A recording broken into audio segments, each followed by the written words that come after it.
Hello friends, आज की video में एक बार पुनः हम एक लॉन्ग पैसेज का हिंदी टू इंग्लिश ट्रांसलेशन देखेंगे। तो फ्रेंड्स, यह वीडियो क्लास 12th के विद्यार्थियों के लिए काफ़ी महत्वपूर्ण है क्योंकि यह यूपी बोर्ड एग्जाम में 10 मार्क्स का पूछा जाता है। तो फ्रेंड्स, देखते हैं इसका ट्रांसलेशन। पहला सेंटेंस है रात अंधेरी थी। तो फ्रेंड्स, जिस सेंटेंस में दिन, महीना, मौसम व्यक्त किया जाता है या फिर वेदर व्यक्त किया जाता है तो हम ऐसे सेंटेंसेस को इससे प्रारंभ करते हैं। जैसे एग्जाम्पल के लिए, कल बहुत गर्मी थी तो it is very hot yesterday. तो आप देखा इट का यूज किया, यानी कि आज बहुत सर्दी है तो it is very cold today. इस प्रकार से हम बनाते हैं। तो इसमें कोई सब्जेक्ट नहीं दिया गया है तो सबसे पहले आपको लिखना है इट। अब आप जानते हैं इट एक सिंगुलर सब्जेक्ट है, जहां सब्जेक्ट सुलभ ना हो वहां यूज करते हैं। तो थी सिंगुलर सब्जेक्ट के साथ आपको यूज करना है वॉज। इट वॉज क्या थी? रात अंधेरी। तो अ डार्क, अंधेरे की होती है डार्क, और रात्रि की आप जानते हैं नाइट। तो यह इस प्रकार से ट्रांसलेट हो जाएगा, it was a dark night. यह यानी कि रात अंधेरी थी। आपका अगला सेंटेंस है घड़ी में 12 बजे थे या 12 बज रहे थे, यानी घड़ी में 12 बज रहे थे। तो फ्रेंड्स देखें, इसमें कोई सब्जेक्ट नहीं दिया गया है बल्कि टाइम को व्यक्त किया गया है, यानी समय को। तो ऐसे सेंटेंसेज में भी हमें इट का ही यूज करना होता है एज ए सब्जेक्ट के रूप में। तो यहाँ आप लिखेंगे इट। आप जानते हैं इट आपका सिंगुलर सब्जेक्ट है। थे तो आपको यूज करना है वॉज। It was.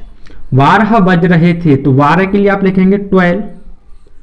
बजे के लिए लिखते हैं ओ क्लॉक। ओ क्लॉक, ओ जो होता है इसमें ऑफ होता है यानी घड़ी के, और मैं घड़ी में। तो फ्रेंड्स, घड़ी में इनका यूज नहीं करते हैं बल्कि घड़ी के अनुसार। तो by the watch, by the watch. तो यह इस प्रकार से ट्रांसलेट हो जाएगा, it watch 12 o'clock by the watch. जैसे 9 बजे हैं इट इज 9 o'clock, 10 बजे हैं इट इज 10 o'clock। दिन की बात करें, कल रविवार था तो इट इज संडे या इट वॉज संडे यस्टरडे। इस प्रकार से बनाते हैं। आपका अगला सेंटेंस है कुत्ते भी नहीं भौंक रहे थे। तो फ्रेंड्स, भी यह एक नेगेटिव सेंटेंस में हम या तो आइदर का सेंटेंस में सबसे लास्ट में यूज करते हैं या फिर इवन को शुरुआत में ही लिख देते हैं। अगर पॉजिटिव सेंटेंस होता है तो टू या फिर आल्सो का यूज करते हैं, लेकिन नेगेटिव में इवन या आइदर का यूज करते हैं। तो मैं प्रारंभ में लिख देता हूं इवन। कुत्ते तो the dogs, even the dogs. तो आप देखें फ्रेंड्स, पास्ट कॉन्टिन्यूअस सेंटेंस है, यानी कि जो कार्य है वह प्रोसेस में चल रहा है, यानी कि कुत्ते भी नहीं भौंक रहे थे। तो यानी भौंकने की प्रोसेस चल रहा है। तो प्लूरल सब्जेक्ट है तो आपको वर का यूज करना है हेल्पिंग वर्ब के रूप में। Even the dogs were negative sentence है तो नहीं के लिए आप यूज कर देंगे नॉट। भौंकने क्या होता है फ्रेंड्स? बार्क।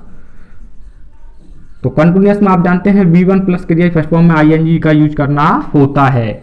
तो even the dogs were not barking, यानी कुत्ते भी नहीं भौंक रहे थे। अगला सेंटेंस है मैं गहरी नींद में सो रहा था। तो यह भी पास्ट कॉन्टिन्यूअस सेंटेंस आप देखें, मैं गहरी नींद में सो रहा था। तो आई। फ्रेंड्स, एक चीज आप माइंड कर लें, आई वैसे सभी जगह प्लूरल सब्जेक्ट की तरह यूज होता है क्योंकि यह फर्स्ट पर्सन का प्लूरल सब्जेक्ट भी है, लेकिन सिंगुलर सब्जेक्ट है फर्स्ट पर्सन का। जैसे प्रेजेंट कॉन्टिन्यूअस में हम आई के साथ एम का यूज करते हैं तथा पास्ट कॉन्टिन्यूअस में आई के साथ वॉज का यूज करते हैं। अन्य सभी जगह आई के साथ प्लूरल वर्ब का ही यूज करते हैं। तो यहां आपको था वॉज का यूज करना है, आई वॉज। सोने की होती है स्लीप, कॉन्टिन्यूअस है तो आईएनजी ऐड करना है फ्रेंड्स, स्लीपिंग। गहरी नींद में अर्थात साउंडली। तो आई वॉज स्लीपिंग साउंडली, मैं गहरी नींद में सो रहा था या सोया हुआ था। अगला सेंटेंस है मैं जोरों की आवाज सुनकर एकाएक जाग गया। तो फ्रेंड्स, इसमें आप देखें कर या करके देखने को मिला है तो हम प्रेजेंट पार्टिसिपल से यूज करेंगे, यानी कि जोरों की आवाज सुनकर यह हमें एक साथ ट्रांसलेट करना होगा। जैसे पुलिस को देखकर कर या करके चोर भाग गए। तो seeing the police the thieves ran away, मां को देखकर बच्चा रोने लगा। Seeing the mother the child began to cry. उसी प्रकार सुनकर, तो आपको हियर सुनने का होता है, हियर उसी में आईएनजी ऐड कर देना है, क्योंकि क्रिया की फर्स्ट फॉर्म में आईएनजी लगाना होता है। हियरिंग क्या, जोरों की आवाज, तो अ लाउड वॉइस, अ लाउड वॉइस, जोर की आवाज के लिए आप लिख देंगे अ loud voice. Hearing a loud voice, मैं एकाएक जाग गया, तो आई पास्ट इंडेफिनिट है, तो I woke up at once, at once का यूज कर देंगे एकाएक के लिए, या आप शुरुआत में ही सडनली लिख सकते हैं। तो hearing a loud voice I woke up at once, मैं तुरंत ही या शीघ्र ही जाग गया। अगला सेंटेंस है मैंने देखा सभी लोग एक ही ओर भाग रहे हैं। तो फ्रेंड्स देखें, आप पास्ट प्रेजेंट कॉन्टिन्यूअस सेंटेंस है, लेकिन आपका पहला क्लाउज पास्ट में दिया है, तो यह भी आपको पास्ट में ही यूज करना है, अर्थात इसमें आपको प्रेजेंट कॉन्टिन्यूअस का सेंटेंस का स्ट्रक्चर नहीं लगाना है, बल्कि पास्ट कॉन्टिन्यूअस में बनाना होगा, क्योंकि अगला पहला क्लाउज आपका पास्ट में होता है तो दूसरा भी पास्ट में ही बनाना होता है। मैंने देखा, मैंने के लिए आप लिखेंगे आई, पास्ट इंडेफिनिट है तो सी का सेकंड फॉर्म लिखना होगा आपको सॉ। आई सॉ, आप चाहें तो दैट का यूज कर सकते हैं, आई सॉ दैट। मैंने देखा कि सभी लोग, तो ऑल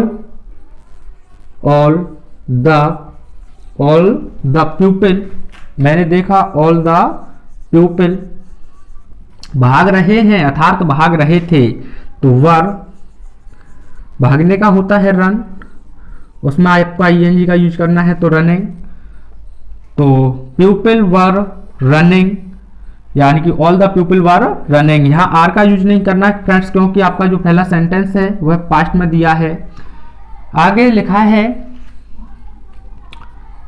एक ही ओर, एक ही ओर, तो इसके लिए आपको लिखना है की ओर के लिए टुवार्ड्स, टुवार्ड्स होता है की ओर। जैसे मैं विद्यालय की ओर जा रहा हूं, मैं विद्यालय की ओर जा रहा हूं, तो I am going towards the school, वह दफ्तर की ओर जा रहा है, he is going towards the office, तो उसी की ओर, तो टुवार्ड्स एक ही, तो वन साइड, एक ही के लिए लिखते हैं वन साइड। जैसे कि आजकल कटिंग भी चल रही हैं, तो पूरा सेंटेंस इस प्रकार से ट्रांसलेट हो जाएगा, I saw that all the people were running towards one side.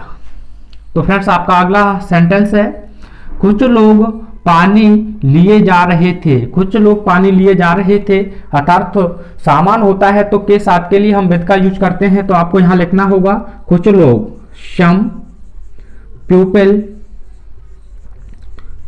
जा रहे थे, पास्ट कॉन्टिन्यूअस सेंटेंस आप समझ चुके हैं, जा रहे थे, तो were going with water, with water. अगर इस प्रकार से ना बनाए तो फ्रेंड्स इसे इस प्रकार से ट्रांसलेट कर सकते हैं कि some people were carrying water, carrying water, यह भी बेहतर रहेगा क्योंकि किसी सामान के साथ विद का ही यूज करते हैं। अगला है कुछ धूल लिए जा रहे थे, तो अर्थात तो कुछ लोग धूल के साथ थे, तो somewhere going with dust, धूल के लिए फ्रेंड्स हम लिखते हैं डस्ट, तो somewhere going with dust, यानी कुछ लोग धूल के साथ थे अर्थात धूल ले जा रहे थे। अगला सेंटेंस है कुछ लोग अपने हाथों में लाठी लिए हुए थे, कुछ लोग अपने हाथों में लाठी लिए हुए थे, तो फ्रेंड्स पजेसिव केस है, पजेसिव केस होता है तो हम प्रेजेंट में हैज हैव का यूज करते हैं, हैज सिंगुलर सब्जेक्ट के साथ, है प्लूरल सब्जेक्ट के साथ, लेकिन यहाँ प्लूरल हो या सिंगुलर पास्ट में दिया है तो केवल एक ही हैड का यूज करते हैं, तो सम लोग, सम पीपल, कुछ लोग के लिए आप लिख देंगे सम पीपल। पजेसिव केस है, हाथ में थी तो हैड, पजेसिव केस के लिए हैड का यूज करते हैं, क्या थी, लाठी, तो द स्टिक्स इन, मैं के लिए आप लिखेंगे इन देयर हैंड्स, यानी उनके हाथों में। पजेसिव के लिए पजेसिव केस होता है तो हैज हैव का यूज करते हैं प्रेजेंट में और हैड का करते हैं पास्ट में, तो इस प्रकार से हो जाएगा some people had the sticks in their hands, क्योंकि पीपल आपका प्लूरल है, पजेसिव केस आपको यहाँ यूज करना है देयर। अगर ही होता तो हिच लिख देते, आई होता तो माई लिख देते, सी होता तो हर लिख देते। तो इसी प्रकार से पजेसिव केस यूज करते हैं। तो फ्रेंड्स आपका अगला सेंटेंस है और कुछ खाली हाथ भी जा रहे थे, कुछ खाली हाथ भी जा रहे थे। तो आपको लिखना होगा और के लिए एंड, कुछ तो somewhere going, somewhere going, somewhere going.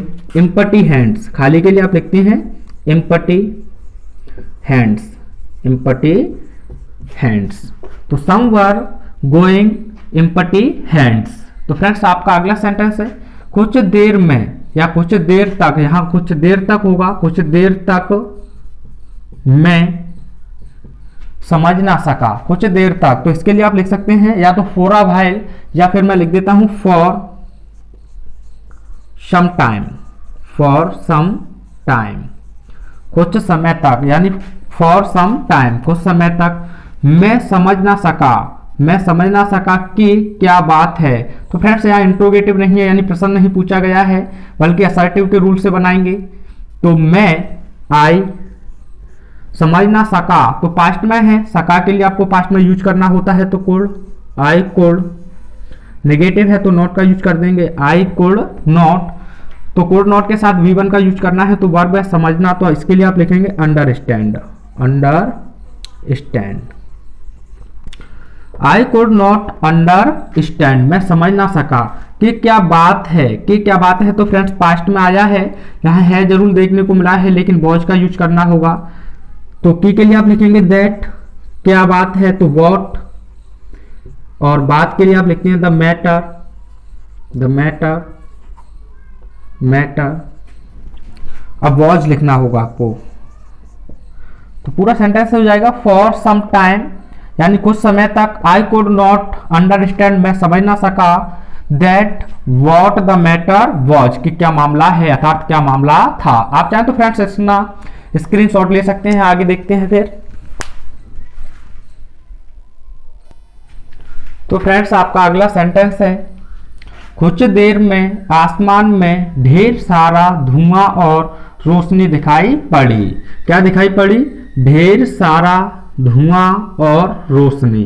तो यह एक सब्जेक्ट के रूप में कार्य करेगा। ढेर सारा, तो आपको लिखना होगा अ लॉट ऑफ। ढेर सारे के लिए आप लिखते हैं लॉट, अ लॉट ऑफ। क्या? धुआं, तो आपको लिखना होगा स्मोक, स्मोक।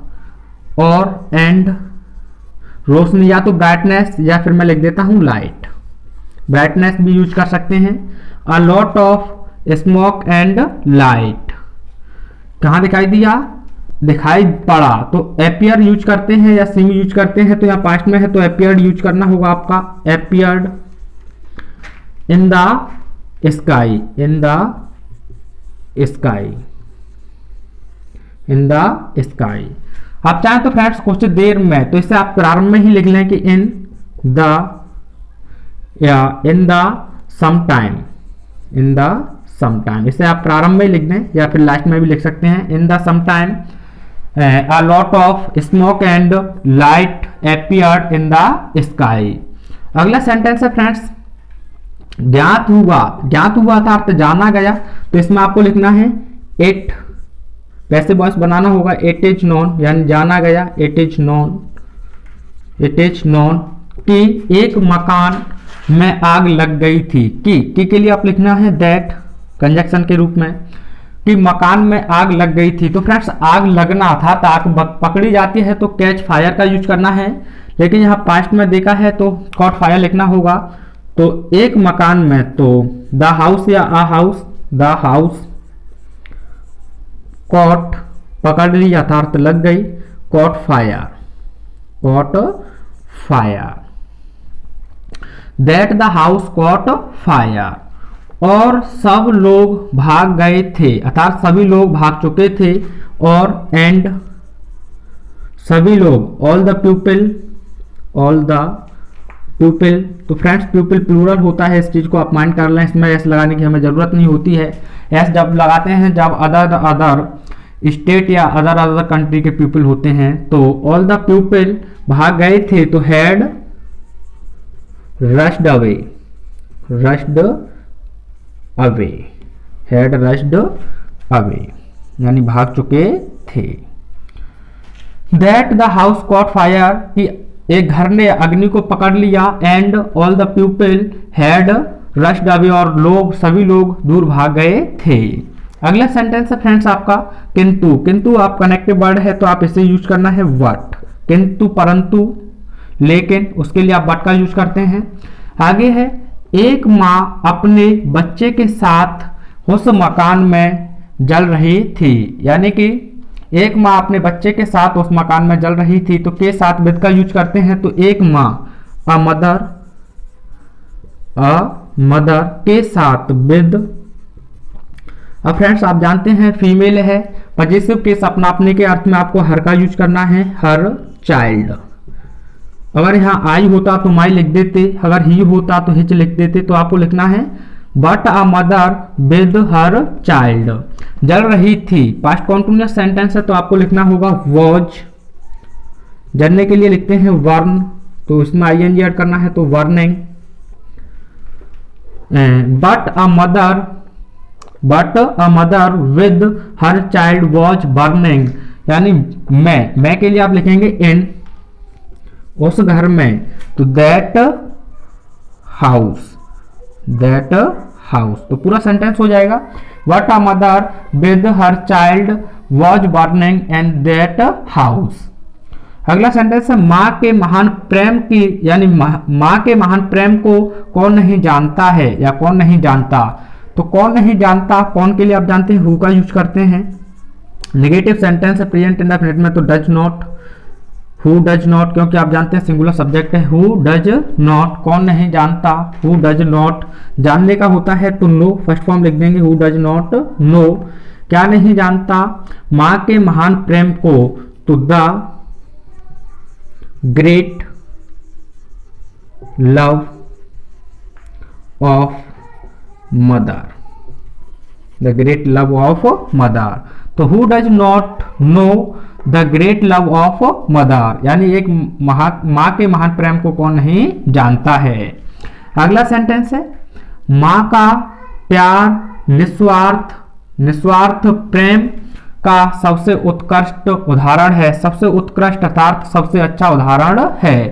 तो आपको इसमें सब्जेक्ट देखने को मिला है माँ का प्यार, माँ का प्यार, प्यार के लिए आपको लिखना है तो द लव। तो फ्रेंड्स आपका यह एब्स्ट्रैक्ट नाउन है, लेकिन इससे पहले द इसलिए यूज किया गया है क्योंकि माँ के एक विशेष प्रेम को दिखा रहा है। तो द लव ऑफ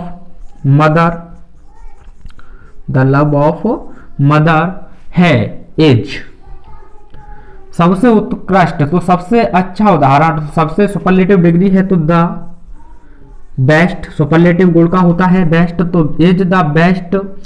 उदाहरण के लिए आप लिख देंगे एग्जाम्पल किस चीज का, निस्वार्थ प्रेम का। तो सेल्फलेस, निस्वार्थ की होती है सेल्फलेस लव। बाकी में ये बात सही है फ्रेंड्स, माँ का प्रेम बहुत होता है। तो the love of mother is the best example selfless प्रेम, यानी कि लव। तो इस प्रकार से फ्रेंड्स आपका पूरा पैसेज मैंने इंग्लिश में ट्रांसलेट कर दिया है। आप चाहें तो इसका भी स्क्रीनशॉट ले लीजिएगा। और वीडियो पसंद आया हो तो लाइक अवश्य किया करें, चैनल पर नए हैं तो सब्सक्राइब करें फ्रेंड्स, अपने लव और सपोर्ट को बनाए रखें। Thanks for watching.